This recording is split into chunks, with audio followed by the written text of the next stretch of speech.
বন্ধুরা আজকের ভিডিওতে আপনার সাথে ইন্ডিয়ার সেকেন্ড লার্জেস্ট পিএসইউ ব্যাংকিং কোম্পানিটাকে অ্যানালাইসিস করব। কারণ এই কোম্পানিটায় একটা ভ্যালু বাইং অপরচুনিটি আমি দেখতে পাচ্ছি। কোন কোন পয়েন্টের উপর বেস করে এই কোম্পানিটাকে বাছাই করেছি সেই পয়েন্টসগুলো আপনাদের সামনে রাখার চেষ্টা করব। আমার পার্সোনাল এক্সপিরিয়েন্স এবং ওপিনিয়ন আমি আপনার সাথে প্রেজেন্ট করার চেষ্টা করব। সবার আগে বলে দিই যে ব্যাংকিং সেক্টর এখান থেকে হিউজ পরিমাণে গ্রোথ অপরচুনিটি অ্যাভেলেবেল আছে। কারণ ব্যাংকিং সেক্টর লাস্ট 1-1.5 মাস ধরে ভালো পারফর্ম করেনি, কিন্তু যদি আপনি জিডিপি হিসেবে দেখেন, গ্রোয়িং কান্ট্রির জিডিপি যদি গ্রো করে, আমাদের ইকোনমি যদি এখান থেকে গ্রো করে, তাহলে ব্যাংকিং সেক্টর কিন্তু এখান থেকে গ্রো করতে বাধ্য। কারণ এটা কখনো সম্ভবই নয় যে কোনো একটা দেশের ইকোনমি গ্রো করবে কিন্তু সেই দেশের ব্যাংকিং সেক্টর গ্রো করবে না।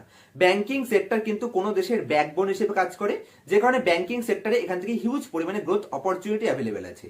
যদি আপনি মনে করেন যে আপনার নেক্সট জেনারেশন আপনার থেকে বেটার লাইফ লিড করবে এবং ইন্ডিয়ার ইকোনমি এখান থেকে নেক্সট ফিউ ইয়ারে গ্রো করবে, তাহলে ব্যাংকিং সেক্টর একটা গ্রেট সেক্টর হতে পারে, যেখানে স্টক মার্কেট ইনভেস্টমেন্ট হিসেবে গ্রেট অপরচুনিটি ক্রিয়েট হতে পারে, যেখানে অবশ্যই আপনি একটা বিগ বেট নিতে পারেন। সেই জন্য আজকের ভিডিওতে যে ব্যাংকিং কোম্পানিটা ডিসকাস করব সেটা ইন্ডিয়ার second largest PSU banking company, যার নাম ব্যাংক অফ বরোদা। কোম্পানিটায় ভ্যালু বাইং অপরচুনিটি কেন ক্রিয়েট হয়েছে আমি এটা আপনাদের বলেছি, প্রত্যেকটা পয়েন্ট ডিসকাস করার চেষ্টা করব। কোম্পানির ভ্যালুয়েশন ডিসকাস করব, কোম্পানির ফিনান্সিয়াল স্টেটমেন্ট ডিসকাস করব এবং বেশ কিছু ইম্পর্টেন্ট পয়েন্ট যার উপর বেস করে আমি মনে করছি great price appreciation near future এখানে হতে পারে, সেই পয়েন্টসগুলো ডিসকাস করার চেষ্টা করব। তার আগে আরো দুটো পয়েন্টস আপনাদের বলে দিই। যেহেতু ইন্ডিয়ার ইকোনমি এখান থেকে গ্রো করবে, সেই কারণে ব্যাংকিং সেক্টর গ্রো করবে এবং বর্তমান লেভেলে যদি আপনি দেখেন ইন্ডিয়ার ব্যাংকের যত বুক আছে, ব্যাংকিং বুক লাস্ট 8 থেকে 10 বছর টাইম পিরিয়ডে গ্রেট পজিশনে হোল্ড করছে এবং ইন্ডিয়া যদি আপনি ক্রেডিট গ্রোথ রেট দেখেন এটাও আস্তে আস্তে ইনক্রিজ হচ্ছে এবং প্রত্যেকটা ব্যাংকের কাছে অপরচুনিটিও রয়েছে। তো যে কোম্পানিটা নিয়ে ডিসকাস করছি ব্যাংক অফ বরোদা কোম্পানি, সর্বপ্রথমে তার বিজনেস তো আপনারা জানেন, কিন্তু বেশ কিছু বিজনেস রিলেটেড ইম্পর্টেন্ট রেশিও আগে আপনার সাথে ডিসকাস করে দিই, তারপর কোম্পানির ফিনান্সিয়াল স্টেটমেন্ট অ্যানালাইসিস করতে আমরা যাব। তার আগে আপনাদের কাছে আমার দুটো রিকোয়েস্ট, যদি এই চ্যানেলে নতুন থাকেন তবে অবশ্যই চ্যানেলটিকে সাবস্ক্রাইব করবেন এবং পুরো ভিডিওটি দেখবার পরে যদি আপনাদের মনে হয় যে ভিডিওটি ভালো লেগেছে, আমাকে অ্যাপ্রিসিয়েট করতে চান, তাহলে অবশ্যই লাইক বাটনটিকে প্রেস করে দেবেন। আপনারা লাইক করলে আমি অনেক মোটিভেটেড হই এই ধরনের ইনফরমেটিভ ভিডিও রোজ রোজ আপনার সামনে প্রেজেন্ট করার জন্য। তো চলুন সর্বপ্রথমে যদি ব্যাংকের কিছু ইম্পর্টেন্ট পয়েন্টস বলতে হয়, ব্যাংক অফ বরোদা হলো ইন্ডিয়ার second largest PSU banking company, যার কাছে অতীতের ফার্স্ট ক্লাস ট্র্যাক রেকর্ড আছে, first class management team available আছে। এবং যদি কোম্পানির আপনি এখানে ক্যাপিটাল এডিকুয়েসি রেশিও দেখেন, যেটা 15.2% ক্যাপিটাল এডিকুয়েসি রেশিও রয়েছে। কোম্পানি যদি আপনি এনপিএ দেখেন, তাহলে এনপিএ আমি এখানে পার্সেন্টেজ হিসেবে বলছি, তার আগে অ্যামাউন্ট হিসেবে বলে দিই, তাহলে আপনারা ইজিলি বুঝতে পারবেন। যেটা 2000 মানে এর আগে প্রিভিয়াস ইয়ারে 2022-এ কোম্পানির এনপিএ ছিল 12,652 কোটি টাকা। সেখান থেকে নেক্সট কোয়ার্টারে মানে এর আগের কোয়ার্টার, লেটেস্ট কোয়ার্টারের আগের কোয়ার্টারটা যদি দেখেন, তাহলে 12,000 কোটি থেকে সেটা আসলো 8,000 কোটিতে। এবং নেক্সট যদি আপনি প্রিভিয়াস মানে এই ইয়ারে লেটেস্ট আপডেট দেখেন, তাহলে 8,000 কোটি থেকে কমে হয়েছে 7,000 কোটি টাকা। মানে প্রিভিয়াস ইয়ারে যেটা ছিল 12,000 কোটি টাকা, সেটা লেটেস্ট ইয়ারে হচ্ছে 7,000 কোটি টাকা। পার্সেন্টেজ হিসেবে দেখলে বর্তমানে কোম্পানি ম্যানেজেবল এনপিএ রেশিও আছে, এটা আমি নেট এনপিএর কথা বলছি, 0.89%। যদি আপনি কোম্পানির রিটার্ন অন অ্যাসেট দেখেন, তাহলে যেটা প্রিভিয়াস ইয়ারে এর আগের বছর ছিল 0.01%, সেটা ইনক্রিজ হয়ে 1.03% হয়ে গেছে। এখানে একটা ইমপ্রুভমেন্ট রয়েছে। এবং যদি আপনি কোম্পানিটার প্রাইস টু বুক ভ্যালু হিসেবে দেখেন, তাহলে company great price to book রেশিওতে ট্রেড করছে। এখানে একটা ভ্যালু বাইং অপরচুনিটি আছে, কারণ ব্যাংকিং কোম্পানি যতই প্রাইস টু বুক রেশিওর উপরে চলে গেলে অবশ্যই সেটা রিস্কি হয়ে যায়, কিন্তু এখানে 1-এর কমে রয়েছে, যে কারণে গ্রেট ব্যাংকিং কোম্পানি হওয়া সত্ত্বেও, কোম্পানির কাছে ব্র্যান্ড ভ্যালু থাকা সত্ত্বেও কিন্তু কোম্পানিটা গ্রেট ভ্যালুতে অ্যাভেলেবেল আছে বলে আমি মনে করছি। যেটা আমি আপনাদের ফান্ডামেন্টাল যখন বোঝাবো ফিনান্সিয়াল স্টেটমেন্ট, সেটা আমি এখানে আপনাদের বোঝানোর চেষ্টা করব।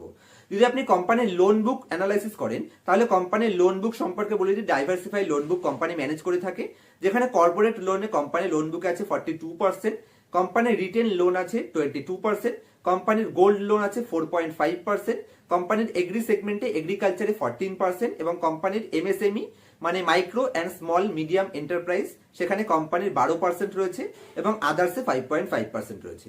অবশ্যই বর্তমানে কোম্পানির এখানে যদি আপনি কর্পোরেট লোন দেখেন, অবশ্যই একটু হায়ার লেভেলে রয়েছে, 40%-এর উপরে কিন্তু ধীরে ধীরে এটা আস্তে আস্তে কোম্পানি কম করছে।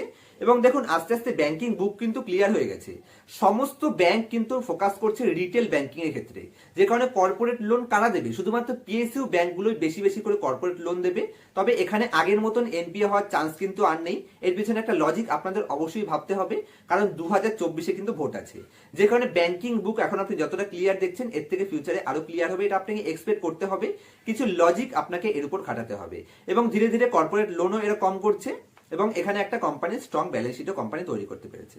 চলুন এবার কোম্পানি যদি আপনারা ফান্ডামেন্টাল অ্যানালাইসিস করে দেখি, তাহলে আপনি বুঝতে পারবেন যে কোম্পানি কিরকম ট্র্যাক রেকর্ড ছিল এবং কিরকম কোম্পানি ভ্যালুয়েশনে ট্রেড করছে এবং ফিউচারে কিরকম করতে পারে। কোম্পানির ব্যালেন্স শিট, কোম্পানির পিএনএল স্টেটমেন্ট যদি আমরা অ্যানালাইসিস করি তাহলেই আমরা বুঝতে পারবো। চলুন কোম্পানির ফিনান্সিয়াল বোঝানোর জন্য আমি আপনার স্ক্রিনারের উপর নিয়ে যাচ্ছি। তো আমি স্ক্রিনারে ব্যাংক অফ বরোদা ওপেন করে নিয়েছি। যদি সবার প্রথমে মার্কেট ক্যাপিটালাইজেশন দেখেন, তাহলে এটি একটি জায়েন্ট লার্জ ক্যাপ কোম্পানি, যার মার্কেট ক্যাপিটালাইজেশন আছে 1,02,290 কোটি টাকা। যেহেতু লার্জ ক্যাপ কোম্পানি, তাই আপনার ইনভেস্টমেন্ট এখানে সেফ এবং সিকিউর। কারণ আমরা জানি যে লার্জ ক্যাপ কোম্পানি কিন্তু মার্কেটে অতটা রিস্কি নয় যতটা মিড ক্যাপ এবং স্মল ক্যাপ কোম্পানি। সুতরাং এটি একটি লার্জ ক্যাপ কোম্পানি, আপনার ইনভেস্টমেন্ট সেফ। নেক্সট যদি আপনি ভ্যালুয়েশন হিসেবে দেখেন, তাহলে কোম্পানি গ্রেট ভ্যালুয়েশনে অ্যাভেলেবেল রয়েছে। তো কোম্পানি মাত্র 5-এর পি রেশিওতে, প্রাইস টু আর্নিং রেশিওতে এখন আপনি পেয়ে যাচ্ছেন। যার এগেনস্টে যদি এই কোম্পানির আপনি মিডিয়ান পি রেশিওতে যান, তাহলে কোম্পানির 5 বছরের মিডিয়ান পি রেশিও আছে 11.5। মানে 5 বছরের মিডিয়ান পি রেশিও হিসেবে কোম্পানি অর্ধেকেরও কম ভ্যালুয়েশনে ট্রেড হচ্ছে। যদি আপনি 3 বছরের মিডিয়ান পি রেশিও দেখেন, তাহলে 3 বছরের মিডিয়ান পি রেশিও আছে 10.6। তাহলে 3 বছর এবং 5 বছরের অ্যাভারেজ মিডিয়ান পি রেশিওর থেকে কোম্পানি অনেক লো ভ্যালুয়েশনে ট্রেড হচ্ছে। সেকেন্ড, যদি আপনি কোম্পানির বুক রেশিও হিসেবে দেখেন, প্রাইস টু বুক ভ্যালু হিসেবে, তাহলে কোম্পানির বুক ভ্যালু আছে 203 টাকা, যার এগেনস্টে কোম্পানি 198 টাকাতে ট্রেড করেছে। এবং 1 বছরের হাই 211 টাকা, সেখান থেকে অনেক ডিসকাউন্টে ট্রেড করেছে। তো যদি পি রেশিও হিসেবে দেখেন, তাহলেও কোম্পানি গ্রেট ভ্যালুয়েশনে রয়েছে। প্রাইস টু বুক রেশিও হিসেবেও কোম্পানি 1-এর কম প্রাইস টু বুক ভ্যালুতে ট্রেড হচ্ছে এবং কোম্পানি 1 বছরের হাই থেকেও অনেকটা ডিসকাউন্টেড অ্যাভেলেবেল রয়েছে। যদি আপনি রিটার্ন হিসেবে দেখেন, তাহলে কোম্পানির রিটার্ন অন ইকুইটি এখানে 15.1। তো যে কোম্পানি 5-এর পিতে ট্রেড হচ্ছে, সেই কোম্পানি 15-র পি এবং ব্যাংকিং সেক্টর অথবা এনবিএফসি কোম্পানির ক্ষেত্রে 12 থেকে 15% রিটার্ন অন ইকুইটিকে আমরা সুপার গ্রেড, ডবল এ গ্রেডের রিটার্ন অন ইকুইটি হিসেবে কনসিডার করি। যদি আপনি কোম্পানির প্যাক রেশিও হিসেবে দেখেন, তাহলেও কোম্পানির লোয়ার ভ্যালুয়েশন অ্যাভেলেবেল রয়েছে। এবং যদি প্রোমোটার স্টেক দেখেন, তাহলে 64% প্রোমোটারের কাছে স্টেক রয়েছে এবং ডেট টু ইকুইটি রেশিও একটু হাই আছে, এটা কোনো চিন্তার বিষয় নয়। ব্যাংকিং কোম্পানির ক্ষেত্রে কিন্তু ডেট টু ইকুইটি রেশিও একটু বেশিই থাকে। যদি আমরা কোয়ার্টারলি রেজাল্টে চলে আসি, তাহলে কোম্পানির কোয়ার্টারলি রেজাল্টে কিরকম গ্রোথ করেছে সেটা একবার দেখে নিই। তো আমি কোয়ার্টারলি রেজাল্টে চলে এসেছি। তো জুন 2020-তে কোম্পানির টোটাল রেভিনিউ ছিল 19,524 কোটি টাকা। নেক্সট ইয়ার সেখানে একটু ডাউনফল হলো 18,026 কোটি টাকা। তারপর আবার আপসাইড স্টার্ট করেছে 20,048 কোটি টাকা। এবং লেটেস্ট যদি আপনি দেখেন, তাহলে হিউজ পরিমাণে ইনক্রিজ করেছে প্রিভিয়াস ইয়ারের তুলনায়, যেটা 28,000 কোটি টাকা। Highest ever revenue company post করেছে। ফার্স্ট ক্লাস গ্রোথ মধ্যে দিয়ে কোম্পানি যাচ্ছে। যদি কোম্পানির নেট প্রফিটে চলে আসেন, তাহলে এখানে দেখুন নেগেটিভ 660 কোটি টাকা ছিল, তারপর সেখান থেকে পজিটিভ আসলো 1,207 কোটি টাকা। নেক্সট ইয়ার আবার ইনক্রিজ করলো 1,942 কোটি টাকা। বর্তমানে কোম্পানি হাইয়েস্ট এভার, যদি আপনি লাস্ট 12খানা কোয়ার্টারে দেখেন, মানে লাস্ট 3 বছর টাইম পিরিয়ডে হাইয়েস্ট এভার নেট প্রফিটে কোম্পানি দাঁড়িয়ে আছে। কোম্পানির এনপিএ যদি আপনার দেখতে হয়, তাহলে এখানে র পিডিএফ এর মধ্যে ক্লিক করে এনপিএ দেখে নেবেন। এনপিএও কোম্পানির লোয়ার লেভেলে রয়েছে, আমি আর এনপিএ এর ভিতরে এখানে ঢুকলাম না। যদি আপনি কোম্পানির প্রফিট অ্যান্ড লস স্টেটমেন্টে আসেন, তাহলে কোম্পানির রেভিনিউ ফার্স্ট ক্লাস গ্রোথ করছে 44,900 থেকে 45,000, তারপর একটু ডাউন হলো 44, তারপর 46, 52, 78, 74, 73, এরকম করে ইনক্রিজ করে বর্তমানে কোম্পানি 1,02,276 কোটি টাকা রেভিনিউ পোস্ট করেছে, যেটা এত বছরের হাইয়েস্ট লেভেল এবং কন্টিনিউয়াসলি গ্রোথ হচ্ছে। যদি কোম্পানির নেট প্রফিটে চলে আসেন, তাহলে company highest ever net profit post করেছে 17,531 কোটি টাকা, যেটা এত বছরের হিস্ট্রিতে হাইয়েস্ট রয়েছে। সুতরাং মাঝখানে যে প্রবলেমটা হয়েছিল, বিজয় মালিয়ারে যে পয়সা নিয়ে চলে গেছিল, ওখানে একটা এনপিএ হয়ে গেছিল, সেই সময়কার প্রত্যেকটা পিএসইউ ব্যাংকেই বড় বড় এনপিএ হয়েছিল। সেখান থেকে কোম্পানি উগড়ে উঠেছে এবং বর্তমানে company highest ever top line এবং বটম লাইন পোস্ট করেছে। এই হিসেবে এখানে কোনো দ্বিধা থাকা উচিতই নয়, কোম্পানির ফান্ডামেন্টাল সুপার গ্রেড। যদি আপনি কোম্পানির ইপিএস গ্রোথ দেখেন, তাহলে মাত্র 4-এর ইপিএস থেকে 6 বছর টাইম পিরিয়ডে ইনক্রিজ করে এটা 33-এর ইপিএসে চলে এসেছে। First class growth. তো 8 গুণ কোম্পানির ইপিএস গ্রোথ হয়েছে, সেই হিসেবে কিন্তু শেয়ার প্রাইস রিটার্ন দেয়নি এখনো। যদি আপনি কোম্পানির কম্পাউন্ডেড সেলস গ্রোথ দেখেন সেটাও হাইস্ট এভার রয়েছে, কম্পাউন্ডেড প্রফিট গ্রোথও হাইস্ট এভার রয়েছে, স্টক প্রাইস সিএজিআর যদিও এক বছরে 43% রিটার্ন দিয়েছে, এখান থেকেও অপরচুনিটি রয়েছে, সেটা প্রাইস টু বুক হিসেবে দেখেন অথবা কোম্পানির আপনি পি রেশিও হিসেবে দেন, দুক্ষেত্রেই কোম্পানি গ্রেট ভ্যালুয়েশনে, রিটার্ন অন ইকুইটিও কোম্পানি হাইস্ট লেভেলে জেনারেট করছে, সবকিছু পজিটিভ রয়েছে। যদি কোম্পানির ব্যালেন্স শিট অ্যানালাইসিস করেন তাহলে কোম্পানির রিজার্ভ কন্টিনিউয়াসলি ইনক্রিজ হচ্ছে, এখানে দেখতে পারেন back to back highest ever company reserve increase করছে। বর্তমানে কোম্পানির কাছে 1,04,019 কোটি টাকা রিজার্ভ রয়েছে। শেয়ার ক্যাপিটাল প্লাস রিজার্ভ এই দুটোকে বলা হয়ে থাকে বুক ভ্যালু, যে কারণে বুক ভ্যালু থেকে কিন্তু কোম্পানি গ্রেট ভ্যালুয়েশনে অ্যাভেলেবেল রয়েছে, কারণ একটা গ্রেট প্রাইস অ্যাপ্রিসিয়েশন এক্সপেক্ট করাই যায়। কারণ ইন্ডিয়াতে যে হারে ব্যাংকিং কোম্পানি গ্রোথ অপরচুনিটি রয়েছে, ইন্ডিয়ার জিডিপি যদি গ্রো করে, ইকোনমি যদি গ্রো করে, তাহলে বুক ভ্যালুর নিচে কোম্পানি ট্রেড করা তো উচিতই নয়, যে কারণে গ্রেট ভ্যালুয়েশনটা আপনি পেয়েই যাবেন। তারপর বুক ভ্যালুর থেকে যত উপরে উঠবে সেটা তো আরও এক্সট্রা অপরচুনিটি। তো আমি এখানে বেসিকটুকুই ধরছি বুক ভ্যালু অবধি।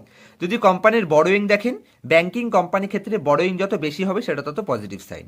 আর ব্যাংকিং কোম্পানির ক্ষেত্রে ফিক্সড অ্যাসেট দেখার প্রয়োজন নেই এবং সিডাব্লিউআইপিও দেখার প্রয়োজন নেই, এই দুটো না থাকলেও হবে, কারণ এদের ক্ষেত্রে হেভি অ্যাসেটের প্রয়োজন হয় না। আপনি জানেন ঘর ভাড়া নিলে পরেই ব্যাংক স্টার্ট করে দেওয়া যায়, এবং সিডাব্লিউআইপি এদের ক্ষেত্রে কিন্তু অতটা প্রয়োজন নেই। যদি আপনি ক্যাশ ফ্লো এদের ক্ষেত্রে নেগেটিভ থাকতে পারে। শেয়ার হোল্ডিং প্যাটার্নে যদি আপনি চলে আসেন তাহলে আমরা দেখব লেটেস্ট 5টা কোয়ার্টারে কি হয়েছে এখানে।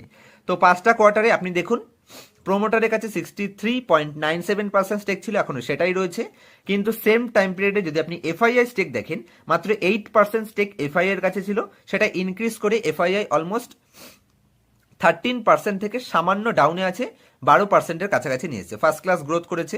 যদি আপনি সেম টাইম পিরিয়ড এখানে ডিআইআই দেখেন, ডিআইআই এখানে 16% ছিল, এখানে 1% মতন তারা ডিক্রিজ করেছে, 15% এনেছে।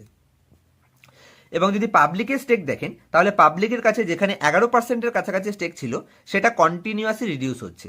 এবং শুধু এখনই নয়, অতীত থেকে যদি আপনি দেখেন কন্টিনিউয়াসলি এখানে যত বছরের রেজাল্ট দেওয়া আছে কন্টিনিউয়াসলি কিন্তু পাবলিকের স্টেক কমছে, এটা খুবই পজিটিভ সাইন।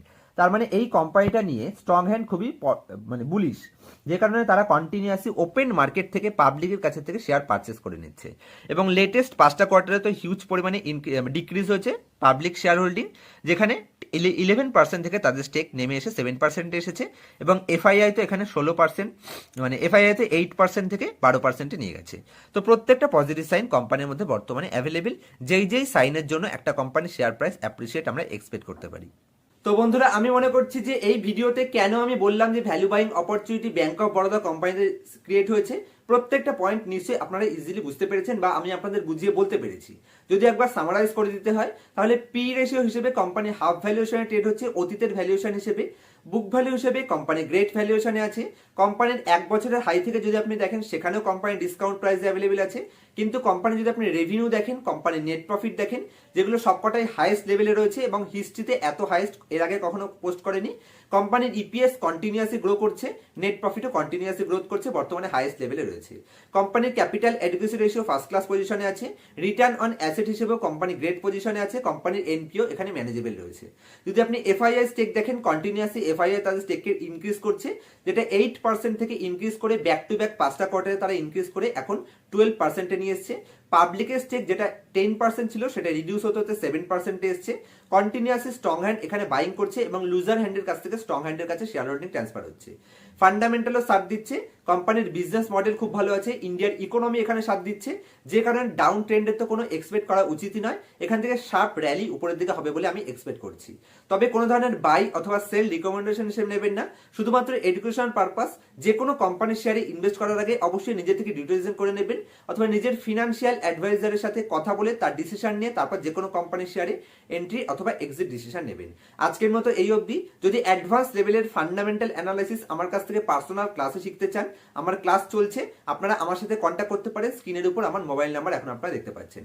আর যদি আমাকে ইনস্টাগ্রামে ফলো করতে চান, যে মার্কেট রিলেটেড কিছু ইনফরমেটিভ নলেজ যদি আপনারা এক্সট্রা গেইন করতে চান, মার্কেট আওয়ারে আমি কি করছি অথবা কোথায় আমি বুলিশনেস দেখছি, কোথায় বেয়ারিশ দেখছি, কখন আমি কোন কোম্পানিটায় এন্ট্রি করার কথা ভাবছি, সেই পয়েন্টসগুলো যদি আপনারা জানতে চান, আমার পোস্ট দেখতে চান, তাহলে অবশ্যই আমাকে ইনস্টাগ্রামে ফলো করে নেবেন।